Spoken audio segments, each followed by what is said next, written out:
Saya Rismawati, NIM A1A31954 dari Prodi Pendidikan Pancasila dan Kewarganegaraan, Fakultas Keguruan dan Ilmu Pendidikan, Universitas Jambi. Tujuan saya membuat video ini untuk memenuhi tugas mata kuliah Hukum dan Hak Asasi Manusia.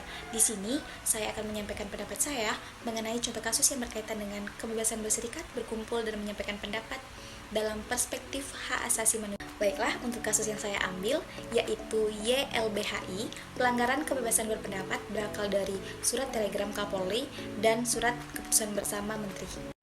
Nah, berbicara mengenai hak kebebasan berserikat, berkumpul, dan menyampaikan pendapat ini, yang mana kita ketahui, hak asasi manusia adalah seperangkat hak yang melekat pada hakikat dan keberadaan manusia sebagai makhluk Esa yang merupakan anugerahnya yang wajib dihormati, dijunjung tinggi, dilindungi oleh negara, hukum, dan pemerintah bagi setiap orang. Yang pertama, saya akan menyampaikan teori kebebasan menurut beberapa para ahli, yaitu menurut Ahmad Khair Zubair, kebebasan terjadi apabila kemungkinan untuk bertindak tidak dibatasi oleh suatu paksaan kaitan kepada orang lain.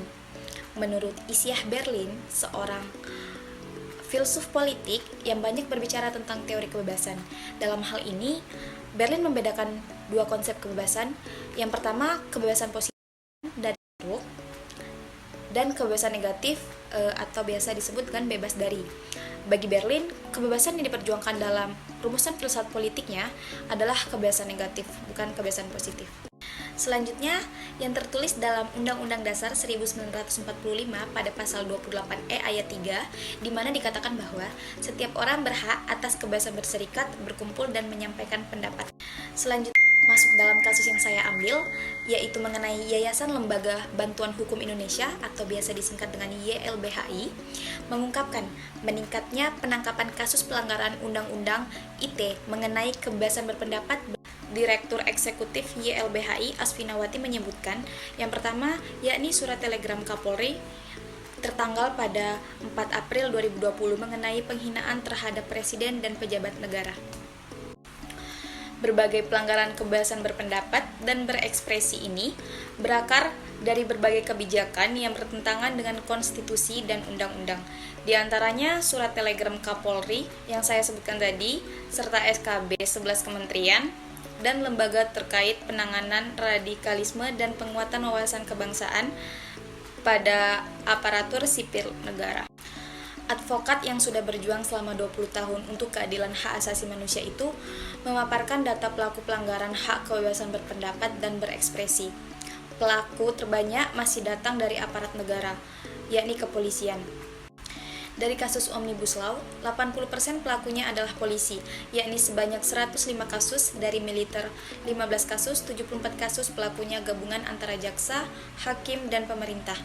Dari pihak perusahaan, hanya 20 kasus, dan individu 16 kasus, ujar dari seorang Asfinawati. Dari 17 lembaga bantuan hukum yang tersebar di 17 provinsi Indonesia, tercatat 3.539 orang menjadi korban penangkapan sewenang-wenang pada tahun 2020. Jumlah tersebut meningkat lebih dari 3 kali lipat dibandingkan tahun 2019. Sepanjang tahun 2019, ada 1.144 orang yang ditangkap terkait pelanggaran kebebasan berpendapat dan berekspresi. Asfinawati mengatakan, sebagian besar ditangkap tersandung kasus kebebasan penyampaian pendapat di muka umum, khususnya aksi penolakan Undang-Undang Cipta Kerja Omnibus Law. Jadi, pemberlangsungan kebebasan berpendapat sebenarnya tidak hanya terjadi di ruang digital saja. Dari 3.539 orang, 3.376 orang ditangkap sewenang-wenang saat menyampaikan aksi penolakan Omnibus Law.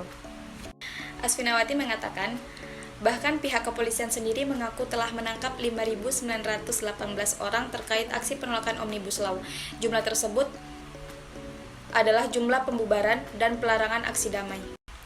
Dari data yang dihimpun YLBHI, kasus penangkapan tertinggi terjadi di kota-kota besar, khususnya di ibu kota. Ada 46 kasus penangkapan dan 1.649 orang yang ditangkap. Kemudian di Surabaya, 563 orang yang terlibat pada 14 kasus kebebasan berpendapat juga ditangkap polisi. Kemudian di Padang 269 orang, Semarang 266 orang, Medan 248 orang, dan sisanya di bawah 200 orang.